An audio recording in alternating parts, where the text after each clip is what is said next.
service, which was great to see. And it was powerful. So, and it was sponsored by the Student Association, and in partnership with Congress Ministries. But Robert did most of the work to get it going, get it out, and organize it. So, yeah, it was overall very, very positive.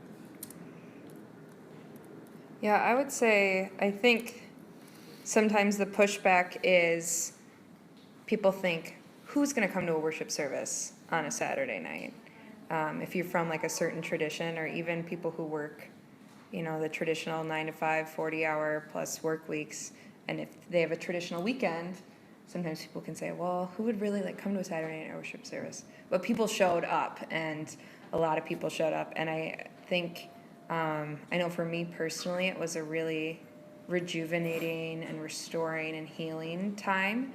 And so I would love to see us as a seminary community, and whether it's through SA and or G&D, support more events like that, because I think it would fulfill a great need and desire in our campus. So, and people will show up for it. Yeah. I'm not surprised undergrads would show up on Saturday night. That makes sense. So I was really encouraged.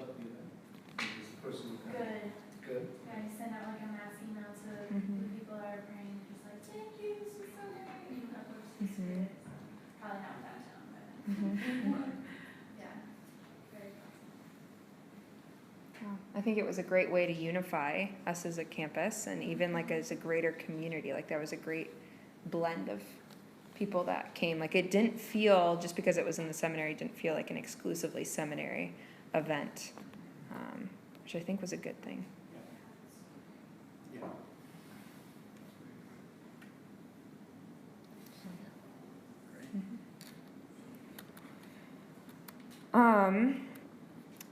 Right. Now we're going to move on to going a little bit further in depth on existing initiatives that we have. And so some of these will just be touch points on, and then again, just as a reminder, if Dr. Helen Hudgens comes in, we'll just make some space for her to share a little bit about who she is and Standing Rock. But I'll give it over to Dean for any updates on the large painting and plaque, and if you could provide just maybe a little context. Over the course of the summer, I was in contact with a few of the people who would be able to give a little bit more information about some of the biography, because there's supposed to be a description of everyone in the painting. This is the painting downstairs. Yep. So the idea is that we would eventually end up with something that could be like a small, silhouette, essentially, reproducing the painting in silhouette form, so you could actually put numbers on all of the different people represented in the painting. So then that way you can do 1, 2, 3, 4, 5, 6, all the way down, and then that way you could actually know who is where. Yeah. Because right now, even if there is a list, it might be still a little bit confusing. Okay, which white guy dressed in medieval clothes is the one that's Martin Luther, and so having an actual visual representation to connect it to the painting will be helpful. There was only, I think, a few living members left on the painting. Of course, Martin Luther is since passed.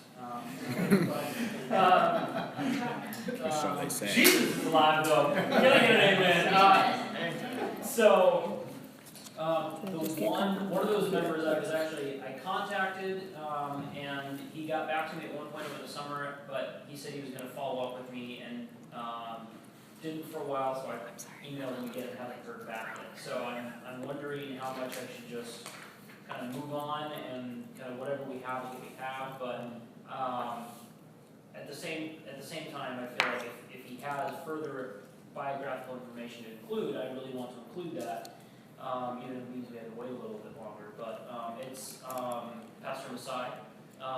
So I'm not sure if you can. I can fill in his bio. Okay. Yeah, let me know what you need. Okay, I can send you basically what we have already, He's a wrong here with an Yeah. MBA degree, but he has a PhD. so there, Paul knows there was some very long email threads with some missionaries from like multiple different countries in Japan, the United States, all collaborating over one specific person, trying to figure out who this person was and why they were significant, and why they were going to do the pain. So it feels like we've actually got some good legwork that's happening, and so we can give somewhat of an accurate description. So was this about the Japanese lady? Yes. Yes.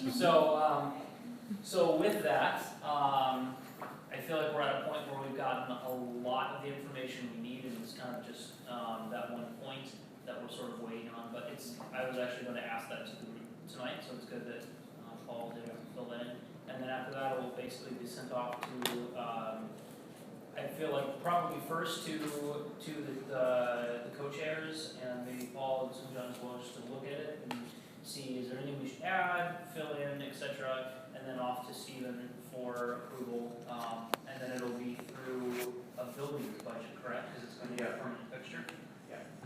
Okay. For those who are newer, just to kind of set the kind of context, there's the large painting on the corridor downstairs that is various figures of historical significance in the history of the church generally and the ECC in particular, and it includes various figures from different cultures, particularly the more recent ones, so that's good. But it was a gift to the seminary about 20 odd years ago, and there was a plaque explaining the painting. But the plaque had like just a name, including one or two errors in relation to some of the more recent and more intercultural figures, and a kind of long explanation from Martin Luther and a long explanation from Waldenstrom, and that. Yeah. So the themes of diversity in the painting really weren't reflected in the plaque, and so all the work that the Dean and others have done is about trying to put that right. A lot of there was at least some that had barely any information, if at all. Some that was maybe one line, and then like you go to Peepee's and he's got a paragraph like this long on their plaque about that big. So it's like this feels a little off balance here. So we've shortened his and lengthened others. So that's again, but trying to get as much information that can be accurate and informative for but one of our wasn't when the painting was done, but subsequently has been the denominational president in the Congo is in the painting, and one of our covenant pastors in Alaska is in the painting, and a lady who has a significant ministry in Japan is in the painting. So hopefully we can get a plaque that reflects that more appropriately. Are all of the faces identified?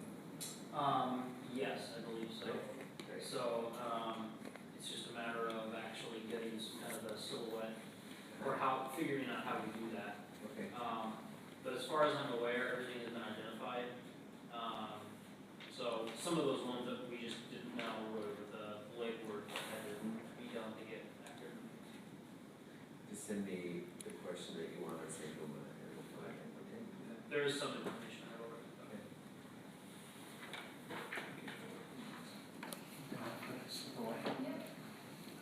Thank you. It's nice to meet you, Greg. Great to meet everybody. Hope I'll need to leave early too in about 10 minutes. that's okay. And in transition, we welcome Dr. Helen Hudgens, who's here with us with the undergrad, North Park University. We're doing hand claps today, so. And I'm holding the phone because we're live streaming because a lot of our students are distant students. And so we just offer a way for distant students to be able to be a part of it. So that's why we're doing all the technology. So yeah, thank you for coming to our, this is Sure, I didn't realize this was such an official meeting. I've been meeting with cultural clubs. It really is the round table aspect. We're really not, we don't try to be super, I mean, we try to be official and get things done, but we really are inclusive, informal. Well, I think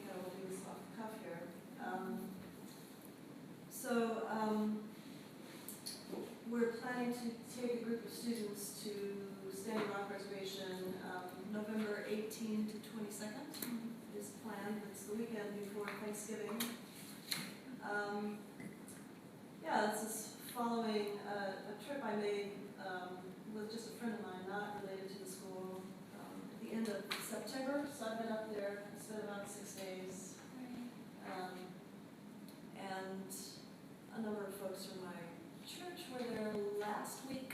So it was kind of this rolling awareness, I guess, of the situation up there. So I don't know how much you guys know. I could give a little presentation on what's happening. Standing Rock is one of the Lakota Sioux reservations. It's basically straddles the border, mostly South Dakota, but just a little bit into North Dakota. And then the Cheyenne River Reservation is right below it. Pine Ridge is a little bit farther south.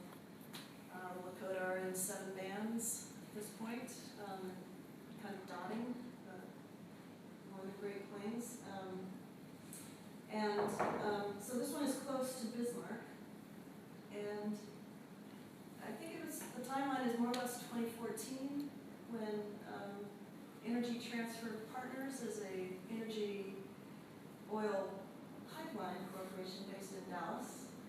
The business is to build oil pipelines. And so the project is to transfer oil from the Bakken oil fields in the north corner of North Dakota across 4 states in a direct line. It's really, you look at the map, it's a straight shot to southern Illinois, where it will meet up with other pipelines and other rail transport to get the oil to the coasts and to the eastern seaboard. If you know anything about the Keystone Pipeline, similar project that was aimed at getting this shale oil, it's all fracked oil. That was more in Canada, but it's the same geologic formation headed north. That one had crossed an international boundary, so it involved that kind of permitting. The permitting domestically is different, but after a lot of debate, that Keystone was not approved by the Obama administration. They basically scaled it. This is a very similar pipeline, basically the same oil. But I think in terms of the oil industry, they kind of learned from the Keystone experience, and they really went dark on this one, and they fast-tracked it. So there's 3 or 4 government agencies that are required to do permitting on this. The main one is the Army Corps of Engineers, which has the right to allow them to cross waterways. So that was the main one. And the story is that, so this pipeline will cross the Missouri River twice and the Mississippi once, and major aquifers all the way down here. The argument is that it's safer to transfer oil through a pipeline than it is on rail or in trucks, which is currently what's happening.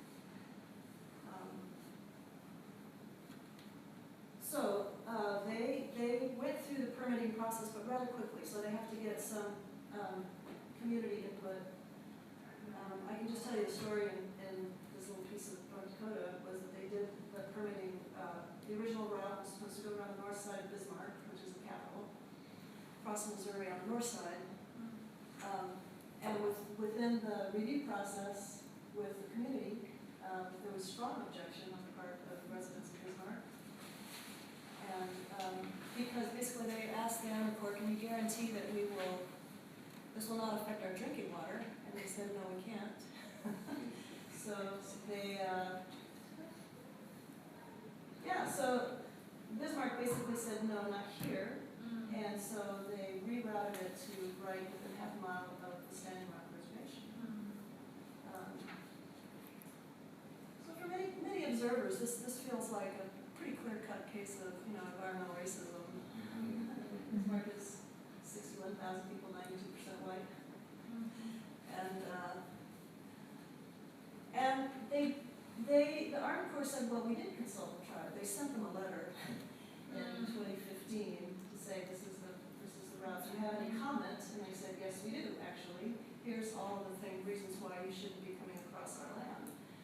especially the fact that they feel like the proposed route was gonna cross, it's technically not reservation land, but it's their heritage land and includes a lot of sacred sites, including burial grounds. That's sort of like, you want to put it through our cemetery? So they said, no, we don't really want this, and they never heard back from the Army Corps. So there was never a dialogue. And that's one of the big points right now at issue. So actually the Justice Department has said, oh, yeah, maybe we didn't do such a good job with consultation, which there's a United Nations resolution which we signed, Obama signed in 2010 for the Permanent Forum of Indigenous Peoples, which requires consultation of any kind of infrastructure development across indigenous land. There's no teeth in it because it's United Nations, but we signed the thing, right?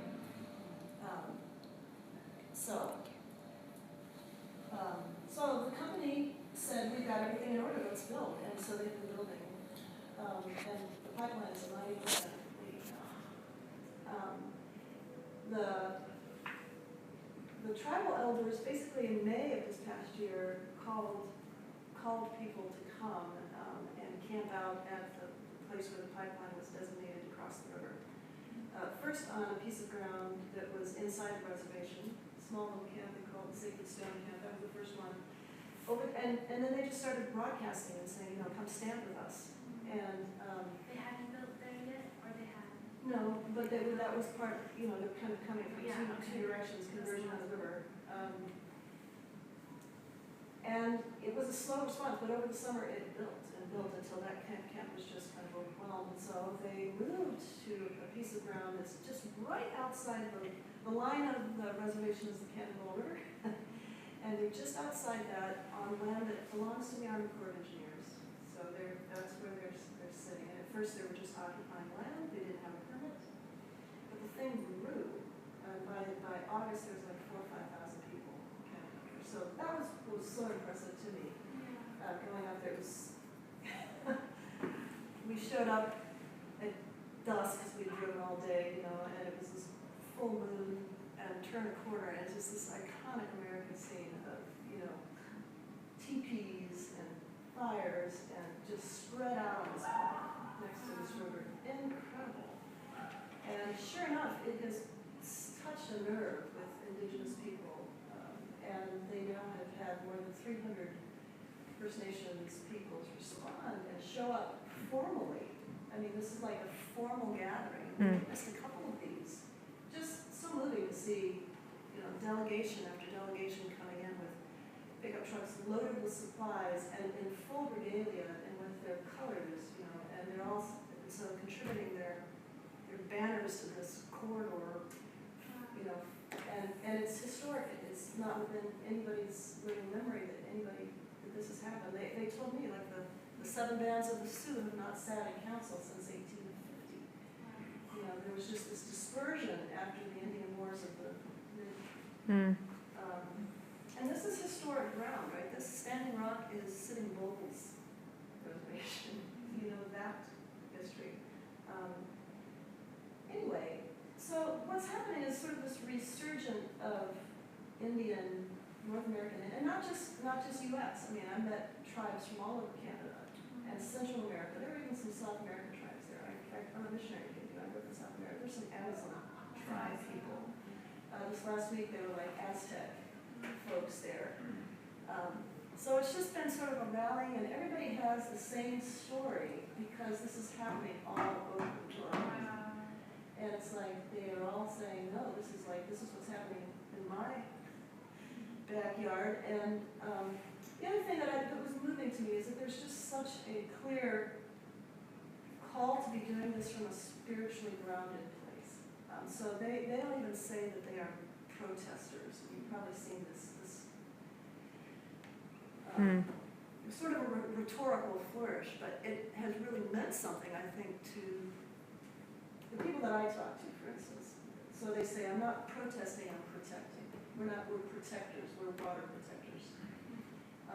And that it's because, the grandmothers in the camp would say, because water is the first medicine, it's sacred, and we have this deep connection to land, which I think is the gift of indigenous people in worldwide is that they're very much people place, and they know who they are because of that connection to the place. So the water is essential. It's water is life. That's the other rallying call. So they say we're here to pray. We're here to pray. This is about ceremony and prayer, and it extends to they are doing direct action, right? They are. Bonnie's on the line right now, but what they're saying is, so I participated in a march. It was one day. The youth was a youth-led march, so some of the youth leaders and indigenous youth organizations like we're going to take trip across the Veterans Memorial Bridge in Bismarck, Liberty Memorial Bridge, over the Missouri River. And so they called us into this tent, and before anybody can do anything in the name of Standing Rock, you have to go through this training. Oh, well, there's one more piece. They're doing this as peaceful, nonviolent resistance. So we pull in with our car, they're welcome, you're good here. There's some rules within our camps, like no weapons, no drugs, no alcohol. They're just like, and they're holding a hard line on this. We don't want anybody who's here for any other reason than to be, in solidarity and be in prayer. That's what they're calling for. And so, and all these bullet points on this whiteboard were things to expect in nonviolent, but a few that were particularly Indian, like we are listening to the elders. We're only going to do, we're following the direction of our elders here. We don't want anybody to sort of go out and do anything independent. We respect the locals, because after all this goes away, we still have to be their neighbors. That's a hard one right now. And the other one was the last one, which I just loved, which is this is a ceremony. Act accordingly. So what's happened is that in response, there was a court fight for a while, and the federal court basically has said all the permits are in order. We can't stop the construction. So there was a request by the Obama administration that they pause while there was a review that went forward within the Army Corps of the permitting process and whether or not that consulted them adequately. But it was a request, had no legal binding. Meantime, the company is under real strong pressure. Time is money to get everything done by December, and so they're just pushing ahead. So they're really, really right up to the edge of the river at this point. So there have been a number of actions where a lot of people got arrested, and I'd say a lot of news. There's not been good media coverage except in independent press, but you can find it if you go there, and they're really making headway through social media. Been huge. Anyway, all that to say. It seems like an important thing for the church to get involved with. And the question maybe is the allies who are joining are also the ones who are saying fossil fuel is not our future. We shouldn't be investing all this money into really dirty oil. And we all know that pipelines spill. That's what they're saying. If there was a spill here across the river, it would be catastrophic, not only for us, but for everybody downstream. And there's a lot of cities who have come out in support of this as well, individual communities. So what we could use is, this is being sponsored by you men, but we didn't plan for it. So we just put out a call over the weekend to see how many students want to get involved. We got like 30, which is more than we can handle in terms of the band funding. So I'm actually going to try to go fund enough for a third band so that we can take everybody who's signed up. But we need some practical funding for the band, the third band if we do that, and possibly some tents. It's all camping. So four season tents. If there was networks that you guys have that could be just either a straight up donation. The idea would be a donation where we could use them for the students and then leave them there, because the issue is they're camping and it's North Dakota, right? And they're trying to make it through to December at least, or maybe more. They're trying to stay through the winter. So winterizing this huge group. There's like 4,000 or 5,000 people in the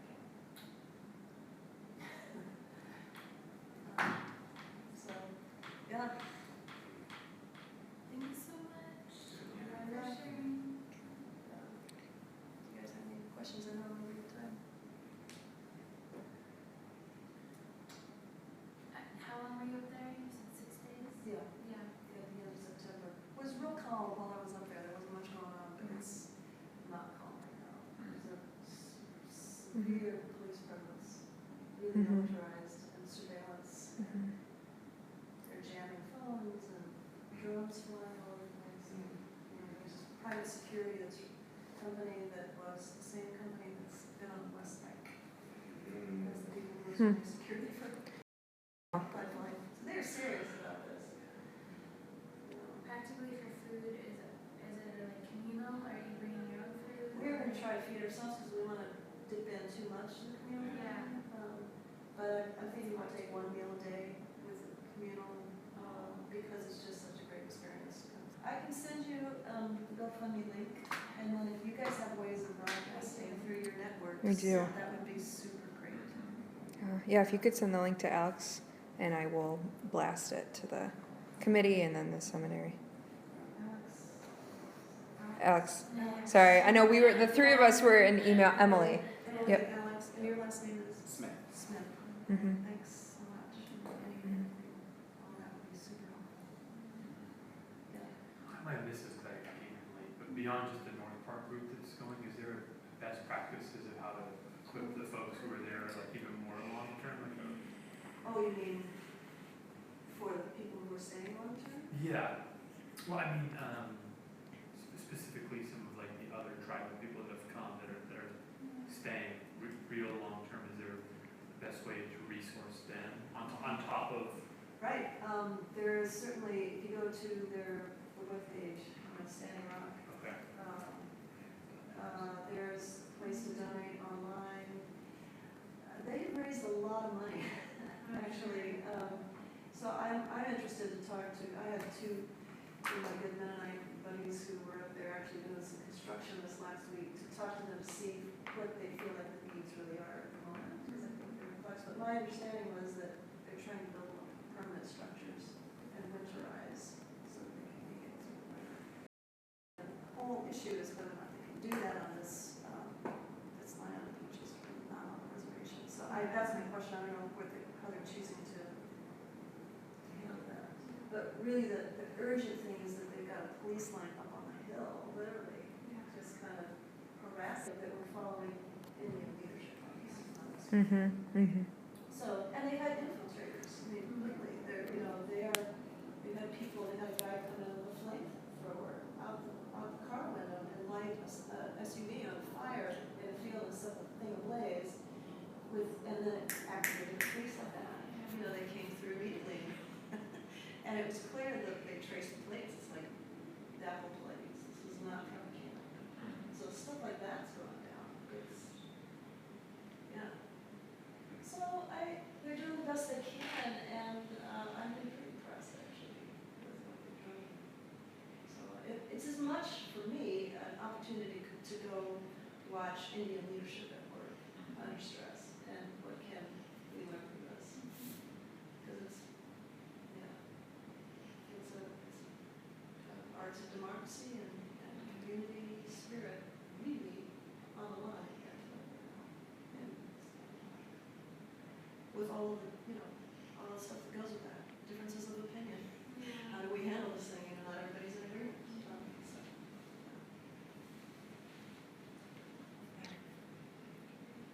You said you're trying to have cultural groups on campus? Yeah, so, we just set it out through the cultural clubs, and I think we've got a pretty representation of people from a lot of places. One of the things that blessed me while I was up there was the Black Lives Matter folks. Well, this is the other thing that you could do. There's a rally in Daly Plaza on the 12th, and this is being coordinated by the American Indian Center, which is our local organization down here in Wilson. Actually, I found out about it, this whole thing, through them, that there was one in September around Labor Day, which attracted a lot of people. And it was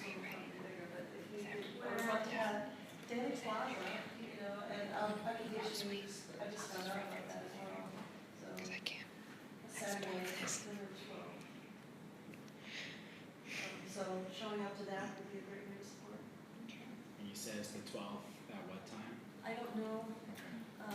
Let's see. but if you, Chicago, if you look, Chicago stands with Standing Rock, I think that's the way to get to that.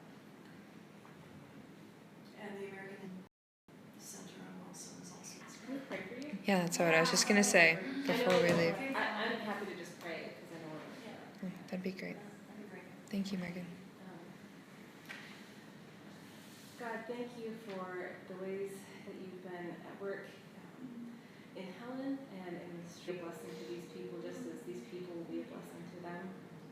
And God, I thank you that these students are eager to be a part of this and to learn and to honor you.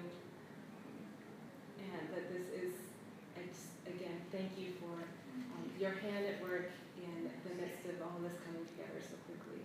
Just continue to ask for your blessing. In Jesus' name, amen. Amen. Thank you, Helen. We will be in touch soon. Okay. Thank you.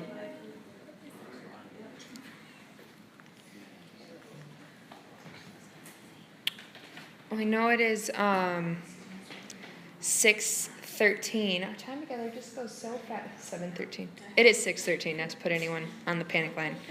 I know Jeremy was like, "Who's changing the clock?"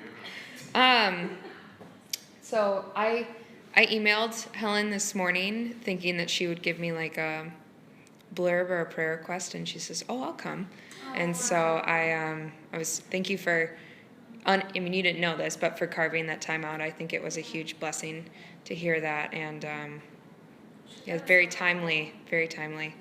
So we will put you in contact with her, and yeah, if you, I think members from G&D, I would love to see us as a committee step up in this area, whether it's at minimum through prayer, showing up through, for the rally on Saturday, getting a group together to go to that. If you have camping supplies that you can lend out, money that you can give, if you can actually go that weekend, just be in prayer about that. One thing I'll highlight just while we're still talking about it before we leave, it's in relation to something further down for our topics of discussion. I had on there Standing Rock and invite Professor Helen, who is here tonight, because I didn't think she was going to be able to come. I mean, I didn't expect that when I first sent out the email, but it was a huge blessing. And so I thought perhaps when they get back, we could hear a little brief reflection, and so I thought that could be incorporated into the discussion, but I didn't want to make that decision for the group, so I wanted to hear your thoughts on that. Can we make that open to more people? Maybe Yes. like an event? Yes. It was so helpful for me to hear firsthand, Yeah. and so I think for others that, I mean, that just makes it real. Mhm. Versus like reading it about it, so. Mhm. Yeah, I wonder if there's space in chapel. Could we do Mm. that? Are you the chapel committee rep, Alex, too? I think Bailey is going. She's not on the chapel committee, but I know she's a seminary student that for sure is going.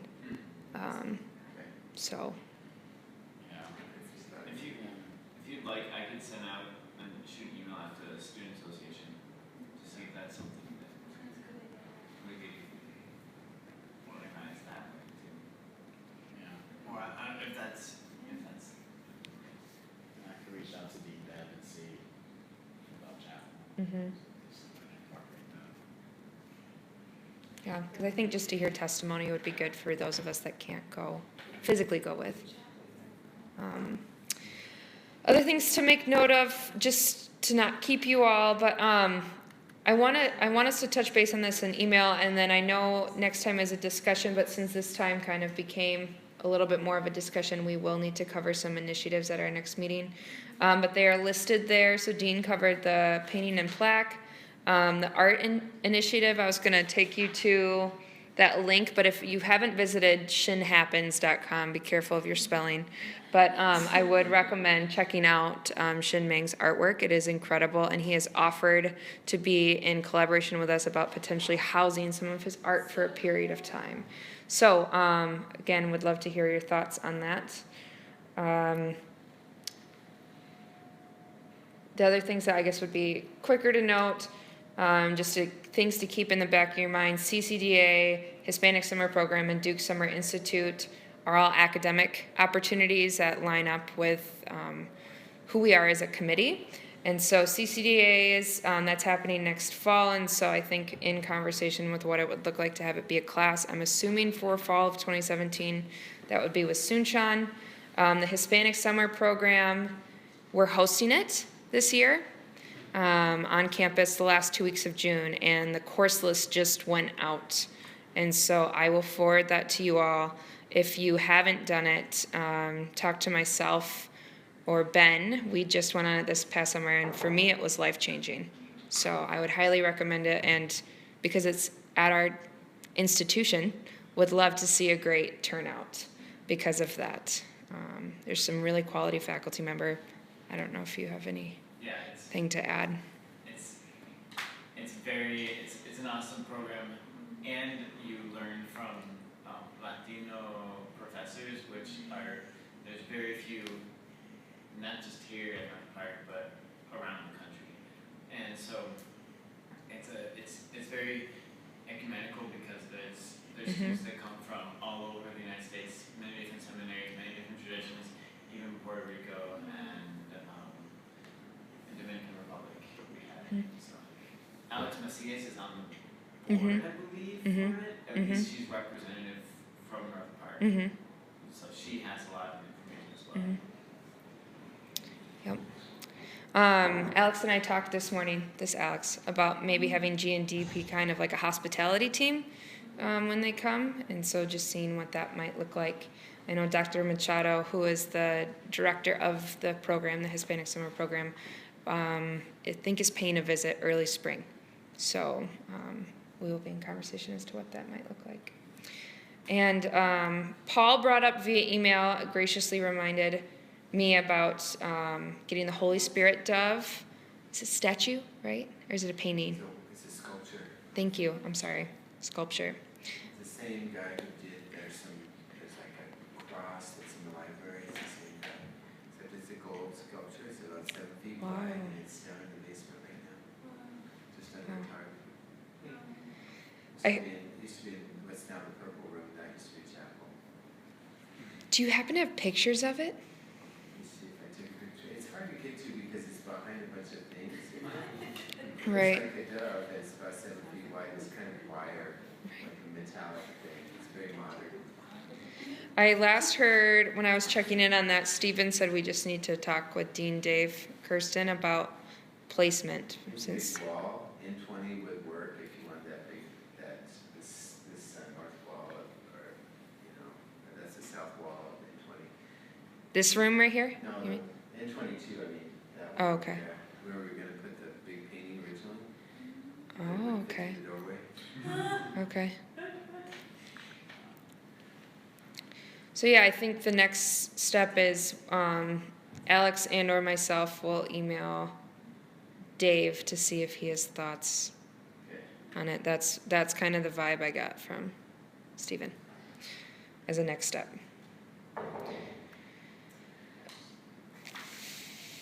I guess just be the other things that I have about existing initiatives will just be in conversation with over email.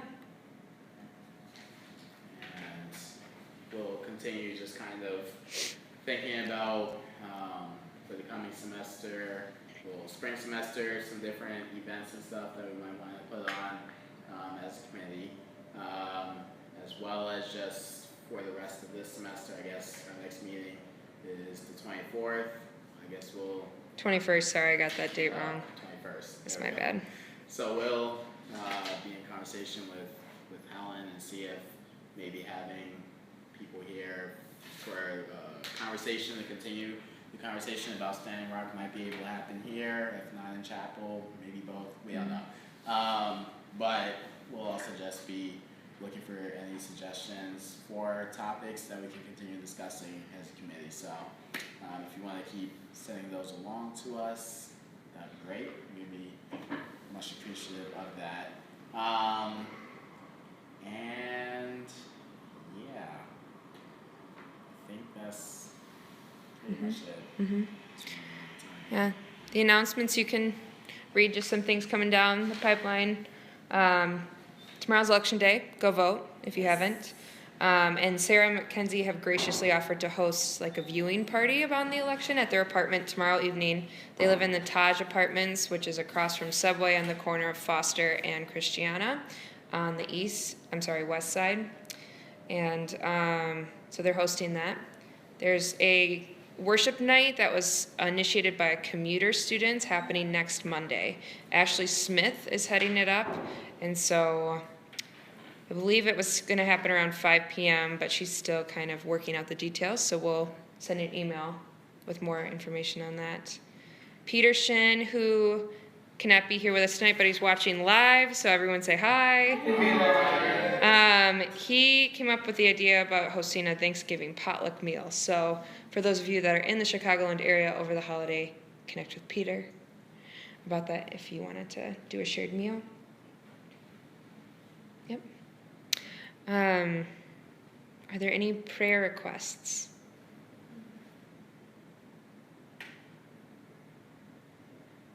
Maybe. Too great, yeah, thanks. Yay. The live videos from I'm sorry. Yeah, doing great. Born at 30 weeks on the dot. I think the Emily sent around to the community, and so 15 days in the NICU, but she's doing great. She's already moved down in level of care from Bay 1 to Bay 2, 3, and so she's kind of at or ahead of schedule for a 30-week gestational IUGR baby in the NICU, so she's doing great. Good. Awesome. And Erin, my wife, is home and still recovering, but on the road to recovery. It's been kind of a nasty recovery. We let her get pretty sick with severe preeclampsia, so that's been kind of a long road, but she's doing good now. Good.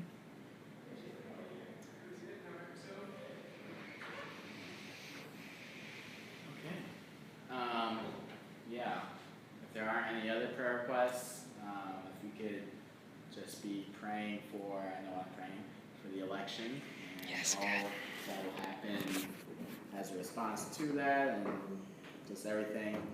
Just continuing to pray for our country and for the church as we figure out what it looks like to engage with what's happening. And again, continuing to pray for Helen and the students and just all of the indigenous peoples that are fighting in Standing Rock for protecting the water, protecting the environment, protecting their homes, their land, and everything. Yeah, let's just continue to lift them up in prayer also. Does someone close us in prayer? I'll close. Thank you. Lord God, we thank you for this evening and for a chance to meet and to praise you, and in the midst of all that's happening, God, to struggle and to discuss and to see your hand at work in this world. God, we lift up to all the initiatives that are happening around campus, in our country and around the world, and we pray especially for the Standing Rock situation, God, that your justice would reign there, God, and that your love would be made known through the people there, and Lord, just especially bring peace in that situation, and no matter what happens, the people would see you there in the midst. We pray for the North Park group that's going in a little over a week. Give them safe travels, God, and a wonderful experience there, but also may their presence be one that's supportive and informative, God. We pray for elections that will be happening tomorrow. There's so much uncertainty behind this year's election, and our nation is standing waiting to see what will happen, and pray that you, no matter what happens, God, that we would be able to stand for you, and that your kingdom would be here on earth as it is in heaven. We thank you for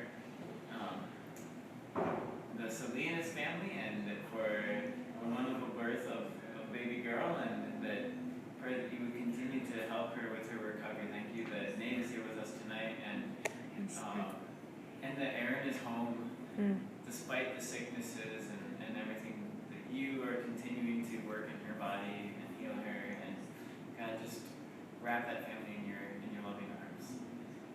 We praise you, God, and all the prayer requests that were spoken and unspoken, that you would listen, and we know you're listening. We thank you for that. In your name we pray. Amen. Mm.